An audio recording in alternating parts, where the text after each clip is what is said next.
आध्यात्मिक प्रवचन के नए वीडियोस देखने के लिए चैनल सब्सक्राइब करें, बेल आइकॉन दबाना ना भूलें। साध संगत जी प्रेम से बोलिए धन निरंकार जी। आध्यात्मिक दुनिया बहुत बड़ी दुनिया है जिसमें केवल आनंद ही आनंद है। लोग संसार में सुख ढूंढने जाते हैं, लोग संसार में आनंद ढूंढने जाते हैं और ये कहीं मिल नहीं पाता। कोई ऐसी जगह है नहीं जहाँ लगे उनको कि यहाँ सुख है तो उसका दुख, उसका जोड़ा उसके साथ में है। लेकिन अध्यात्म ये कहता है, अध्यात्म के श्लोक ये बताते हैं, आध्यात्मिकता ये कहती है। बड़ा सुंदर श्लोक जिसका वर्णन बहुत महापुरुषों ने, महात्माओं ने अपनी वाणी में किया है।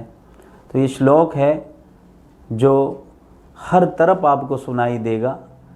उसकी वास्तविकता क्या है उसको जानने की हमें बड़ी ज़रूरत है।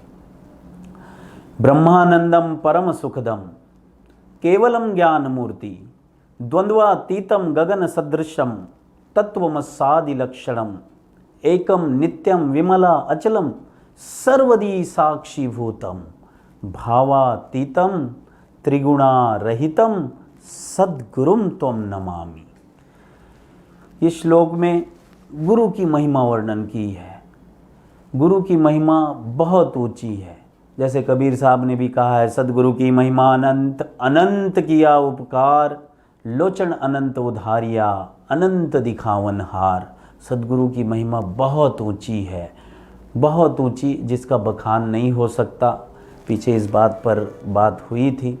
लेकिन यहाँ सद्गुरु के वर्णन, महिमा का वर्णन कहते हुए ये श्लोक ये बताता है कि अगर जीवन में आनंद पाना है तो बगैर ब्रह्म को देखे, बगैर ब्रह्म को जाने ये आनंद प्राप्त नहीं हो सकता। और ब्रह्म का आनंद देने वाला अगर कोई इस दुनिया संसार में है तो केवल और केवल सतगुरु है और कोई नहीं। जहाँ भी आपकी नज़र जाएगी, जहाँ तक आप विद्वानों को सुनेंगे तो उनकी भाषा शैली में आपको एक ही चीज़ सुनाई देगी। अगर ब्रह्म का आनंद प्राप्त करना है तो बगैर सद्गुरु के ये हो नहीं सकता। ब्रह्म का आनंद देने वाला सतगुरु है। ब्रह्मानंदम परम सुखदम। अगर ये आनंद कोई प्राप्त करता है उसी को तो सुख प्राप्त होता है। और किसको सुख प्राप्त होता है? लौकिक सुख, कोई चीज़ घर में कमी है और वो कोई चीज़ आ गई घर में तो वो लौकिक सुख हो गया, 2 मिनट के लिए वो आनंद हो गया। वो चीज़ जैसे ही पुरानी हुई उस चीज़ का आनंद निकल गया, सुख निकल गया। वही चीज़ लौकिक दुनिया में शायद दुख में परिवर्तित होती है।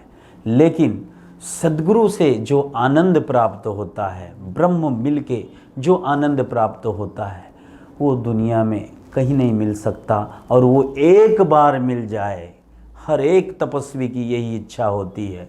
जपी तपी ऋषि मुनि संत साधु फकीर सबकी यही इच्छा है कि वो आनंद प्राप्त हो जाए, जीवन धन्य हो जाए। लेकिन वो आनंद बगैर पूरे सद्गुरु के कहाँ दुनिया संसार में किसको प्राप्त होता है? तो श्लोक ये कहता है कि ब्रह्मानंदम परम सुखदम केवलम ज्ञान मूर्ति। अगर कोई हमें ब्रह्म का ज्ञान देके इस आनंद को हमें प्राप्त करवाता है, वही तो हमारा सद्गुरु है, वही तो हमारा जीवन का साथी है, वही तो हमें जीव लक्ष्य 84 से हमें छुटकारा प्राप्त कर देगा। तो ब्रह्म का आनंद देने वाला जो सद्गुरु है उसे हमें कोटि कोटि प्रणाम करना चाहिए कि आप ही ने कृपा की है, आप ही ने रहमत की है करके हमारे जीवन में आनंद सुख आया है। और वो जो मूर्ति हमारे सामने है वो सद्गुरु की मूर्ति होती है। सद्गुरु के द्वारा ये धारा प्रवाहित होती है जिसमें सारे जीव आत्म विभोर हो पे डुबकी लगाते हैं। और जीवन में सुख और आनंद प्राप्त करते हैं। तो ये ब्रह्मानंदम परम सुखदम केवलम ज्ञान मूर्ति द्वंद्वातीतम गगन सदृशम तत्वमस्यादि लक्षणम, यही एक तत्व है जो हमारे द्वंद्व मिटाता है। यही तो एक तत्व है जो हमें परमात्मा से मिलाता है। यही एक तत्व है जो हमें माया और ब्रह्म इसका दर्श कराता है कि ये माया है, ये ब्रह्म है, ये अपरंपार ब्रह्म है। यही तत्व को जानकर तो हमारा अंधकार मिटता है। तो ये तत्व जिसके जीवन में सद्गुरु की कृपा से आ जाता है, उसके जीवन में आनंद, सुख और उसके जीवन से अंधकार मिटता है। और द्वंद्व, जितने भी द्वंद्व हैं कि मैं किस गुरु की शरण में जाऊं, मैं किसको अपने जीवन का, जिस जीवन के रथ का सारथी बनाऊं, कौन ऐसा है, तो इसमें आध्यात्मिकता जिसने पढ़ा है, जिसको समझा है, जो सुन रहा है, तो उसको ये समझना चाहिए कि आध्यात्मिकता में, गीता में भगवान श्री कृष्ण ने अर्जुन को भी यही बात समझाई है कि हे पार्थ, तू सारे कर्म धर्मों का त्याग कर कर केवल मेरी शरण में आ जा। कर्मच धर्मच दिव्यमेवं यो व्यक्ति तत्व तत्वतः ते व्यक्त्या देहम पुनर्जन्मम नैति मामेति सो अर्जुना, कि हे अर्जुन, तू सारे कर्म धर्मों का त्याग कर दे। जिस उलझन में तू पड़ा है उस उलझन से तू बाहर निकल, सारे चीज़ों का त्याग कर, कर्म धर्म का त्याग कर दे और केवल कर्मज धर्मज दिव्यमेवं, ये बहुत दिव्य है। कर्म भी बड़ा दिव्य है, धर्म भी बड़ा दिव्य है, इसका बखान तो बहुत ऊंचा है। लेकिन हमें सद्गुरु जो समझा रहे हैं उस चीज़ के ऊपर फोकस करना है कि कर्म धर्म दिव्य चीज़ें हैं, इसका भी त्याग कर दे और तू केवल और केवल मेरी शरण में आ जा। तो मैं क्या करूँगा? कर्मज धर्मज दिव्यमेवं ये व्यक्ति तत्व तत्वतः ते व्यक्त्या देहम पुनर्जन्मम नैति मामेति सो अर्जुना, कि उस व्यक्ति के देह को मैं दोबारा जन्म मरण के चक्कर में नहीं डालूंगा। तो ये होता है जब एक तत्व को हम जान लेंगे अपने सद्गुरु के द्वारा, तो इन सारे कर्मों धर्मों को उनके पावन चरणों में अर्पण करेंगे और उस तत्व की प्राप्ति करके अपने जीवन में आनंद, सुख, ये सारी चीज़ें प्राप्त करेंगे। कर्मज धर्मज दिव्यमेवं ये व्यक्ति तत्व तत्वतः ते व्यक्त्या देहम पुनर्जन्मम नैति मामेति सो अर्जुना। तो ये बहुत सुंदर बात गीता में भी लिखी है, लेकिन तब तक ये बात समझ में नहीं आती जब तक हम एक पूर्ण सद्गुरु के पावन चरणों में अपनी शीश को झुकाते नहीं, विनम्रता से उनसे प्रार्थना करते नहीं कि कृपा करो गुरुदेव कि मुझे अनुग्रह दो, मेरे इस जीवन को सफल बनाओ। तो बड़ा सुंदर जिस श्लोक का हम वर्णन कर रहे हैं, जहाँ तक हम पहुँचे हैं, ब्रह्मानंदम परम सुखदम केवलम ज्ञान मूर्ति द्वंद्वातीतम गगन सदृशम तत्वमस्यादि लक्षणम, कि ब्रह्मा का आनंद हमें प्राप्त होता है। वो इतना बड़ा है कि गगन, जिसको हम आकाश कहते हैं, वो भी छोटा पड़ जाएगा। गगन सदृशम तत्वमस्यादि लक्षणम एकम नित्यम विमलाचलम सर्वदी साक्षीभूतम भावातीतम त्रिगुणा रहितम सद्गुरुम त्वं नमामि। एक ही है जो नित्य है, कायम दायम रहने वाला है, जो न आता है न जाता है, प्रकट होता है। आता है न जाता है, लेकिन प्रकट होता है, और प्रकट हो की तो वो अपना तत्व दिखाता है। तो उसको शरण जाके अपने जीवन को हमें सफल बनाना है।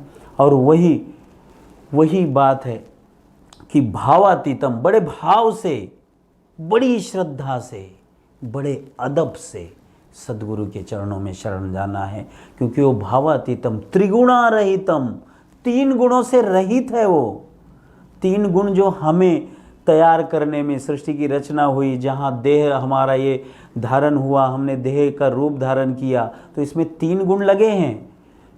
रजोगुण है, तमोगुण है, और सबसे सुंदर सात्विकता है, सतोगुण है। रजो तमो सात्विक गुणों से ये रहित है, क्योंकि ये प्रकट हुआ है, ये अजन्मा है, ये जन्म नहीं लेता, ये अजन्मा है। लेकिन संसार के नज़र में दिखता है कि जन्म लिया, लेकिन ये अजन्मा है, ये प्रकट होता है। तो ये तीनों गुणों से रहित होता है और केवल भावों का भूखा होता है। तुम्हारे सद्भाव, तुम्हारी अच्छी भावना, तुम्हारी नेकी, इसी का तो ये ग्राहक होता है, यही तो इसको अच्छा लगता है। हम इसको जाके ये नहीं कि फलों का भोग दें, खा लो, इसकी ज़रूरत नहीं है। आपके भाव कैसे हैं, आपके भाव कितने सुंदर हैं, इसी को तो वो ग्रहण करता है। इसको माया, धन, संसार, इससे कोई लेन देन नहीं, माया से इसको कोई लेन देन नहीं। यही तो सब कुछ है, इसी ने तो सब कुछ रचा है, इसी का तो सब कुछ है। केवल कहने मात्र से नहीं होगा, ये जो मानता है कि सब परमात्मा का है और ये तीन गुणों से रहित, भावों का भूखा। और जब तीन गुणों से रहित है, करके तो ये नूरानी चेहरे वाला होता है, करके तो इसका चेहरा अलग होता है, दिखने को इंसान जैसा होता है, लेकिन ये इंसान से बहुत ऊंचा होता है। तभी तो उसको परमात्मा के रूप में माना जाता है। उसी को तो कहा जाता है कि यही परमात्मा है। हर घट मेरा साईं, सुना घट नहीं कोय, बलिहारी ता घट के जा घट प्रगट होए। जिस घट में प्रगट हो जाता है वही तो गुरु सद्गुरु होता है, वही अपना ये रूप दिखाता है। तो बहुत सुंदर आध्यात्मिकता का ये श्लोक था, जिसका वर्णन बहुत संतों ने किया है। यही गुरु का रूप है। कई बार इस श्लोक को सुनेंगे। गुरु के रूप को सुनना है, गुरु के रूप को जानना है, तो इसी श्लोक में हमें आध्यात्मिकता से दर्शाया गया है। तो आओ आज यहाँ तक ही ये बात जो समझाई है शास्त्रों ने, जो आपके पावन चरणों में दास ने रखने का प्रयास किया है। साध संगत जी, प्रेम से कहना धन निरंकार जी। आध्यात्मिक प्रवचन के नए वीडियोस देखने के लिए चैनल सब्सक्राइब करें, बेल आइकॉन दबाना ना भूलें।